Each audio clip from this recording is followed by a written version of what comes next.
right, people, it's comic book time, and I am a little earlier this month than I usually am. Usually I'm more mid late month, but here in March, well, there was only 5 new issues, and I kind of tore through them all on one day. So I'm a little ahead of the schedule, which is usually not a situation I am accustomed to. Usually, if anything, I'm on time or way behind. So let's start with the Ninja Turtles. We had 2 new issues this month.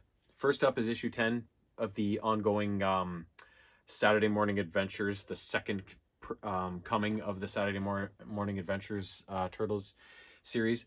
And in this one, from last issue, Leonardo and Shredder got teleported off in the time space when Shredder used his completed Forever Sword, or whatever the hell it's called, that he made out of the meteorite. And so the other 3 turtles are talking to Professor MacGuffin about, well, where the hell did they go? What is, how do we get them back? Like, can we fix the sword or make a new sword? Like, what are our options here to try and get Leonardo back? And so he gives them some information and stuff that he had collected, but it's not really much to go on. So they go back to the lair, and Donnie starts doing his research and whatever. In the meantime, we see Shredder and Leonardo have been transported by the sword to feudal Japan. And immediately upon showing up there, I don't know if it's a ruler of whatever area they're in, stumbles upon them, and he's like, "Hey, what are you two doing here? You're a walking turtle." We're like, "What the hell?" And you're a man made of metal. So they're right away they're on top of these two, but Shredder is able to get away, but Leonardo gets clonked on the head and is taken captive. And one of the people that's in the party that takes him captive is actually the ancestor of the spirit of the person that Shredder got to make the Forever Sword for him out of the meteorite shards and stuff. So Leonardo recognizes his name and whatever, and they, as this fellow's also taken captive for some reason, and they're talking about the situation, and eventually, as they're talking, Leonardo fashions a way to escape from his imprisonment, and the guys that took them captive attack as soon as Leo gets free. But he's able to fend them off, and in the meantime, Shredder shows up again and steals a sword that these guys had in their possession that's capable of doing the same thing that his sword did, which Leonardo broke when they did teleport to feudal Japan. And Leonardo tries to stop Shredder, but this sword is much stronger, and when he tries his sword breaking move that Splinter taught him, it doesn't work, and Leo's like, "What the hell?" And Shredder is able to use the sword to get back to his current time, and Leonardo's left behind. But in the meantime, the turtles at the lair, Renette, the time-traveling ditzy lady who we all love, shows up, and they convince her to manipulate her, maybe abuse her abilities a little bit to go back in time and get Leonardo from feudal Japan, and do it with time travel logic, and convince her to do it. So they're actually able to go back in time, get Leonardo from feudal Japan, bring him back to the present. And the last thing we see on the last panel of the comic is Shredder all excited back with Krang and saying, "I'm going to use this new, more powerful sword to bring back the Technodrome," right? So the Technodrome's coming back. Everybody loves a fucking Technodrome. It's just such a cool thing. I remember watching the original Turtles cartoon when it started in 1987, and I was fully on board with the Turtles. I became obsessed with the Turtles, and one of the coolest aspects of the Turtles was the weird Dimension X where Krang came from, and also this massive battle station that he brought with him that is just a big globe on tank treads, right? That is just massive, right? It's its own little city in a way. It was just such a cool element of the Turtles, and so whenever I hear the Technodrome, I always get excited. Yeah, well, there's a few things when I hear I always get excited. Some of them I can't mention here, but Technodrome is one of them. The other Turtles issue, number 148 of the current ongoing series. In this one, the Turtles, minus Donatello, and so Donatello and Venus, sorry, no, this is who I'm talking about. Donatello, Venus, and Bob were taken into the future, where they met at the end of last issue, where they met up with like future Jenica, and she had like cyborg implants and stuff like that. And it's a future mutant city where everything's technologically advanced. And so they're talking with her about all the events that have transpired in Armagon and everything like that. And while they're doing this, Bob admits to the fact that he's the reason a lot of this has happened. He, Bob's future self promised to be able to get him turned back into his normal human form, um, if he could, I think, blow the whistle on the turtles and make use of Armagon's powers. But instead, he's just brought doom upon the whole Hamato family or whatever, right? So like at first they're pissed at him, but then they're like, Bob, you know what? We all make mistakes. We can fix this. It's cool. Let's just find a way out of this, right? And so they continue to talk about events, and Donnie eventually figures out that Armagon's plan is to go back in time and destroy the Splinter Clan family, so they never exist, and Armagon is never created and forced to go through all this torture that he's always going through. In the meantime, back in our current regular time, April and Leonardo are trying to figure out a way to get Donnie and those guys back from wherever they might be, because they don't really know. And after enlisting the aid of some friends and colleagues in the last issue, they start figuring out some stuff. But before they know it, future Bob, that convinced the real Bob to do what he did, attacks them, and they all pass out. And eventually, when they wake up, they have to fight Bob. But Bob has this weird glowing red thing inside of him, one of those crystals or whatever they are, and like the Armagon type creatures start springing up and attacking Leo and those guys, and they have to fight Bob off. And in the end, what we see is Donnie back in the future, with Jenica and stuff. We see Donnie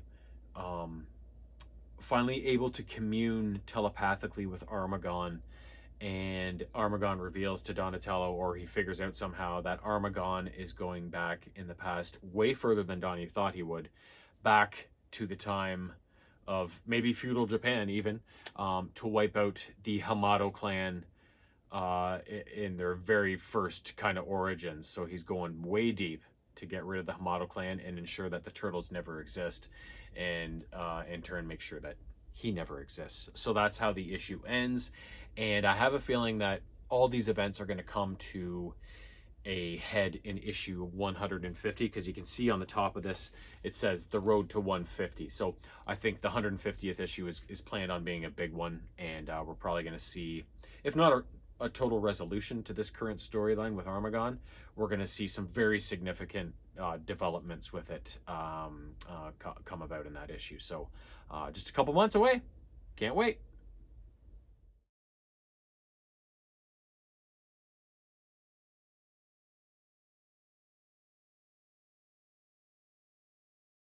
So over the past handful of months, Transformers has been the most prevalent series. But ever since its run ended with IDW and it's moved over to Image, there's not as many issues going on. There's really just the one ongoing series.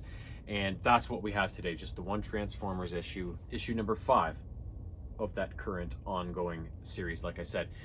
So in this one, at the start of it, Sparkplug and Optimus Prime are kind of having a calm moment, and they're talking about, Sparkplug. I can't remember if he was in Vietnam or something.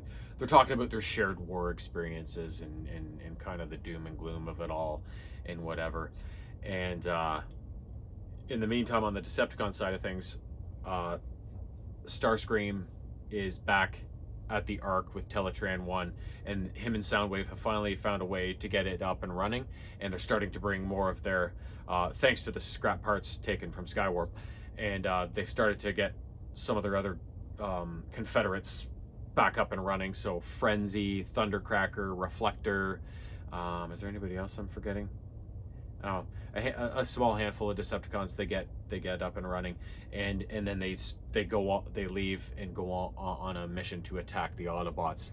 And the Autobots in the meantime have moved to a dam where they are modifying some of the equipment there to create enough energy to bring back their own troops. So we see Wheeljack, Ratchet, Optimus, Jazz, Cliffjumper, all working to do this. And Optimus brings a defunct RC with him, and they get her back up and running. So they're having good luck getting themselves their own numbers kind of replenished a little bit. But Starscream and Thundercracker finally show up and launch an attack. So the Autobots kind of fight back and repel the Decepticons, and then they head towards the Ark, kind of chasing after them and maybe taking the fight to the Decepticons at the Ark, which is actually the Autobots' ship and should be their home base. But in the last couple pages of the comic, just as the Autobots are showing up at the Ark, all of a sudden this big ass dump truck comes out of nowhere and totally T-bones Optimus Prime. And the dump truck's name is Long Haul. Now, do you know what long haul means? It means he's got 5 brothers out there, all construction machines, all that same color, green and purple. We got the Constructicons, and they turn into Devastator right at the end of the issue, and all hell is about to break loose for issue number 6. I love it. I didn't see it coming. With both sides having such reduced numbers and things just kind of picking up in this series, in this reboot, I did not expect the Constructicons and Devastator so soon in the series. I knew he was coming at some point because he's obviously a fan favorite, and he's a favorite of mine, and you can't have Transformers, you can't have the Decepticons without Devastator. It's a fact. It's a stone cold fact. Awesome issue.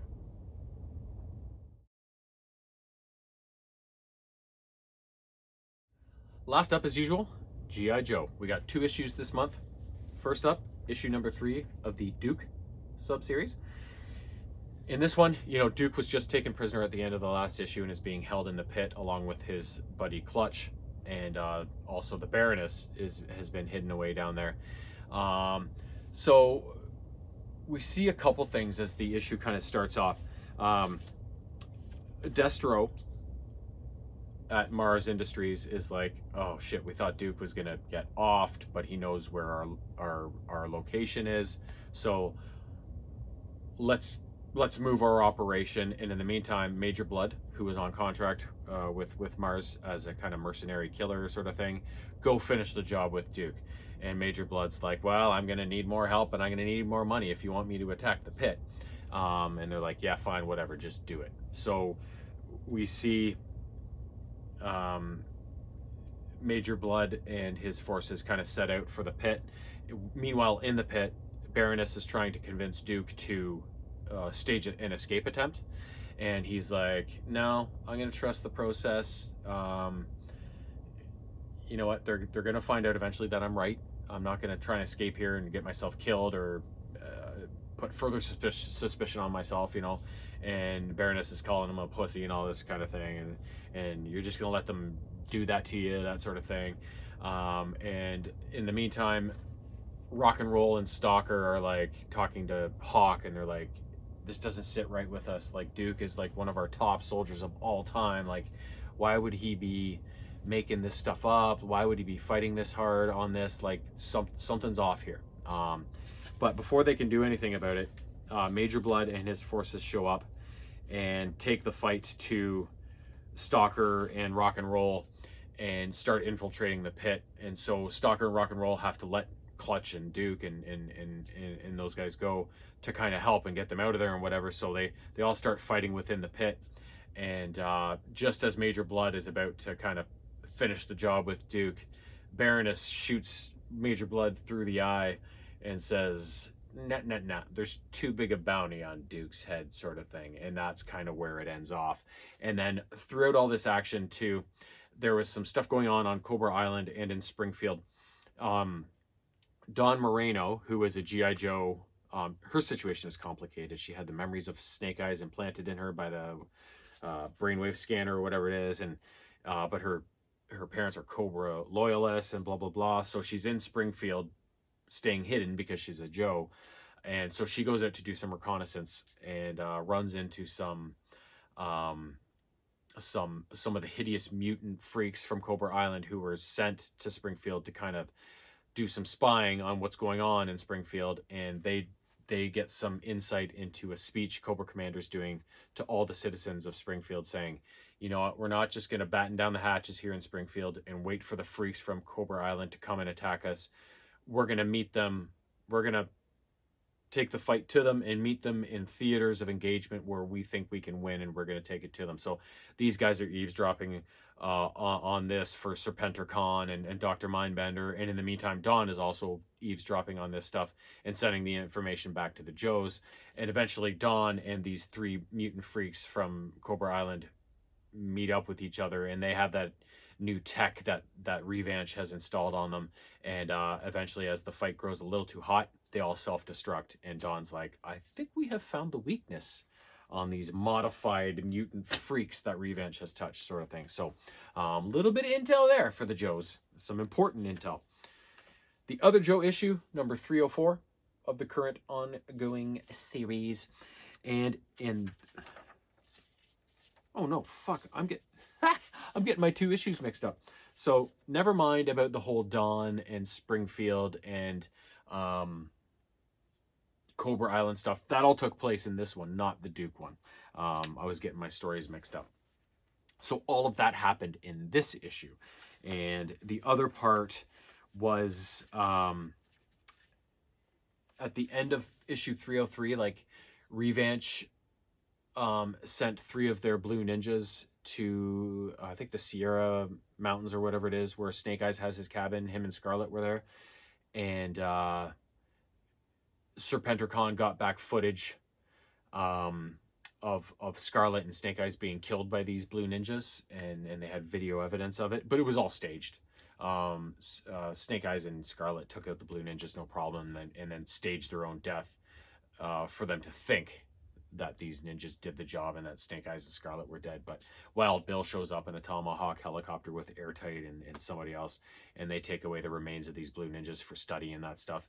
And so Scarlet and Snake Eyes are indeed not dead. So I think that's the only other major part storyline going on in this issue. The rest of it was all, like I said, Dawn and the Cobra operatives, Cobra Island operatives spying on the Springfield speech by Cobra Commander. And then at the very end, Destro and Baroness are at his castle in Scotland, and they have a visitor, and he says, I think we can do business together if you're willing. And their visitor is Zartan. Yes, Zartan, the shape-shifting, not really a shapeshifter, but the guy, the man of many faces, the guy who can disguise himself as any other human, sort of thing. I love Zartan, and his GI Joe figure back in the 80s, the 3 1/4 inch or whatever they are. He and many of the Dreadnoks had some cool features like this, but Zartan's thing was he could turn in and look like other humans, and his skin could turn color when he was upset or whatever. And there was something in this figure in his face that you could do that. I can't remember if you rubbed it or if it was sunlight that did it, but his face would turn color, and Zartan was such a unique toy and character in the show because of that kind of feature and stuff. So I've got a bit of a soft spot for Zartan and his Dreadnoks because of just how different they were and how cool they were. And they were kind of like this gang of ne'er-do-wells who, you know, they definitely weren't good guys, but they necessarily didn't work all that well with Cobra. They were more aligned with Cobra's values because Cobra was a bunch of terrorists and assholes, and the Dreadnoks were that way too, but they were so nasty that they couldn't even just stay on the same page as Cobra. They kind of were always doing their own thing, and were kind of loose cannons, wild cards, right? So I hope Zartan gets involved in this storyline, and I hope he brings the rest of the Dreadnoks with him, and especially that vehicle they like to drive, the Thunder Machine. Bring it on. Bring on all of the Dreadnought stuff.